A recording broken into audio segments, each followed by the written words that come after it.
Yugioh. I'm here with Jib. Yo, what's up, guys? It's Jib back here again. We just got top 8 at YCS Rhode Island, Providence, and I played Malice Ignister.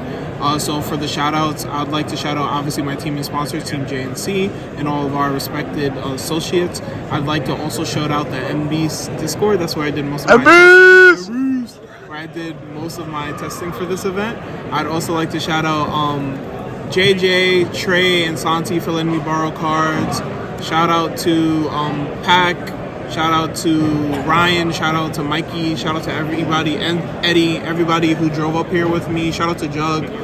Yeah, that's about it. Let's get into the deck. So for this event, we played 2 Dormouse, 2 White Rabbit, 3 Chessy Cat, and then the new name, we played 3 copies of Marsh Hare. So we just maxed out on all the available names. They're all good. I never really clogged up on multiple Marsh Hare. I think that the card at 3 is pretty solid. Then for the other Malice cards, we played 2 Underground, 1 Terraforming, 1 copy of Gold Star, just maximum access to the Malice engine. So that's it for the Malice engine part of the deck. Then for the supporting engines, the new backup Ignister, cards broken, 1 Wizard to go with it. Yeah, these cards are broken. They just help the deck play through Lancia a bunch now and just give you crazy extension into hand traps. Then one thing that we played that a lot of other people didn't play is we played 1 Mag, 1 Juris. Shout out to Eddie. Eddie invented these cards. We weren't playing them at first, but after Pac got destroyed by Eddie multiple times, we decided to add these to the deck, and they were pretty good the whole weekend. I can't complain. Then for the non-engine, which we played 18 non-engine, 20 if you include the Bishops. Played 3 copies of Fualos, 3 copies of Prelia, 3 copies of Ash Blossom, 3 copies of Nibiru, 3 copies of Impulse, 3 copies of Impermanence. So yeah, a lot of non-engine.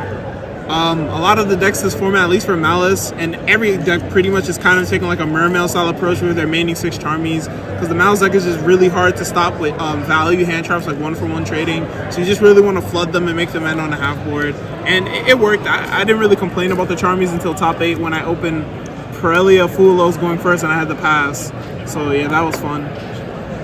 Then for the last 2 cards in the deck, 1 copy of Mouse in the Mirror. This is another new card. It's pretty good for the ransom half boards under Charmies. Also, like when you get Lancia, sometimes you set this up. And then for the real spice of the weekend, the only trap card that we played in the deck for the Malice engine was 1 MTP. So yeah, a lot of people are cutting TB11 and just playing GWC and MTP, but we took it a step further and we cut GWC2 and just focused on MTP. One of the things going into this event was we just wanted to optimize the deck in the sense that we felt that game 1 was the most important game because it had the least variance, because there were no Lancia, no Meows usually. So we wanted a deck that really was never bricking on like bad engine cards when we went first. So cutting like TB11 and GWC just made it so that our hands were a lot smoother and we just had less bad cards going first and second in general. So that was the main deck, clean 40. For the extra deck, we played 1 copy of Spider. Yeah, this card is important for like Wizard and backup when you get Nib. You summoned it enough times. 1 copy of Omirage. This card was probably the card I summoned the least in the extra deck. Next, the SP Little Knight, which we'll talk about. It's potentially cuttable, but because we play so many Charmies, we wanted to play this to give, like, if we open up like Field Spell or Gold Star plus like all these little hand traps like value if the name that we summon gets stopped. Then we played 2 copies of Lingeribo. This card is mandatory at 2 right now. This card is just broken in the mirror.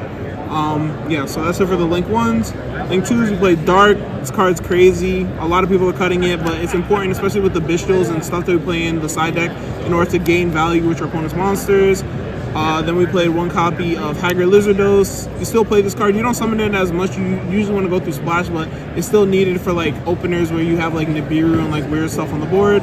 1 copy of SP Little Knight. I would say I probably summoned this card 0 times in the entire tournament, which is crazy because it's just a great card, but it potentially is cuttable, honestly. Then for the good Link 2s, we played 1 copy of Wicked. This card is a new card in the extra deck now that we have the Ignister cards. Backup is a tuner, so you can search it over this. And this card's effect to like protect your stuff that it points to is just randomly broken against Detonator and Mitsu. Because like sometimes like you'll have like Hair plus another name, you summon them both on the opponent's turn, and you start off your turn just summoning Wicked, and you just play under the Wicked, and Detonator and Mirakuma are just dead. And then the best Link 2, the QCR Link 2, is 1 copy of Splash Mage. This card's broken. You usually route through Splash Mage in all of your routes. For the Link 3s, 1 Ransom, 1 Binder with Crypter. Nothing changes about these. These cards are broken, all needed. Then for the Link 4s, we played 1 Firewall, 1 Access Code, and then the goo, quote unquote, for this weekend was Topologic Bomber Dragon. This was Pac's idea. He was the one that initially brought it up to me, and I kind of shot it down. But we kind of just changed the entire deck's approach to revolve around this card. This is like what we're ending on. At first, it was just here as a Chaos Hunter out that we could use when we're locked by Splash Mage. But then we were just like, what if we just ended on Bomber Dragon plus Malice setup? And it took a couple of days for us to like test the different setups to see if it was actually effective of like stopping the mirror. But it's consistently able to stop the mirror. Like, you don't need a code talker. Just nuking their, like, if they go like summon like a Nate, summon like Dormouse, summon White Rabbit from deck, and then you nuke both of those bodies there, and then they try to extend with like a Field Spell, a Ghost Arc, or a Hair, and then you nuke both of those bodies there. They usually can't play through that. So this card was the real MVP. Make sure to pick up your Bomber Dragons for the rest of the format. Then for the side deck, for the 1 Mitsurugi card, we saw this in my top 16 feature match versus Kamal. 3 copies of Droll and Lockbird. Mitsu is broken, and you just have to Droll them. You gotta like flood them to try to stop them. The Charmies and Droll are like the best cards against that deck.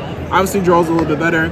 Then for the Malice hate, so for the mirror, played 3 copies of Lantia, 2 copies of Phantasme. This was goo. A lot of people didn't play this. We thought that this card was broken. Honestly, this card should have been at 3. It's actually just the best card in the mirror, because when you Charmy them or Lantia them, and then you Phantasme them afterwards, it beats their half board, because like they're usually going to go Ransom per set up mirror, and then if you have this on the board, this card stops anything from being targeted, so you just beat it. And then we played 2 copies of Meows. This card was also solid. There was an argument this weekend to main this card, but we were afraid of playing against more Mitsu than Malice. Like, we weren't sure exactly what the ratios would look like, and it actually worked out because I played against more Mitsu than Malice decks, and I played against 5 Malice. So then for the rest of the side, it's just go first cards. We played 3 copies of I Meet You. This card basically searches backup or wizard. It's just another card to help you get to bomber setups, especially under Chaos Hunter and Lantia. Also, it's it's just a broken. We just wanted to side in more engine going first. We felt that playing the game was more impactful than just passing with like cards like Strike. So we wanted to increase our chances of playing the game. With that same logic, we played Call by the Grave, and then we played the 1 copy of GWC in the side. So the idea behind playing in the side is that post side, we want to have more engine whenever we go first. So we increase the number of like power cards that we play in our deck, and GWC is a powerful card, but we don't want it in our deck game 1 because of the breaking aspect. But pull side, when we don't care and it's down to game 3 or whatever, when we're going first pull side and we know we're going first, we want to have a more powerful card in our deck. It also makes Bomber Dragon better. It gives you more triggers. Also, it's a time card because you do pay a lot of life in this deck, and the mirror match can get really grindy. Like, multiple mirror matches went down to the last couple of minutes, and not having GWC somewhere in your 70 cards or whatever is kind of crazy, because like you'll just pay a bunch of life, and even if you're comboing, you take a long time, so you need to be able to gain life in like weird situations when you're close to time. So yeah, that's the deck. I was happy about it. Again, shout out to Ryan and Pac and Danilo. I forgot Danilo at first, but shout out to Danilo also, which were the main people that we tested together and built this deck. And yeah, definitely you'll see me in the next event going into the national season. Also, make sure to follow me on YouTube and twitch.tv/jip_YGO. Peace.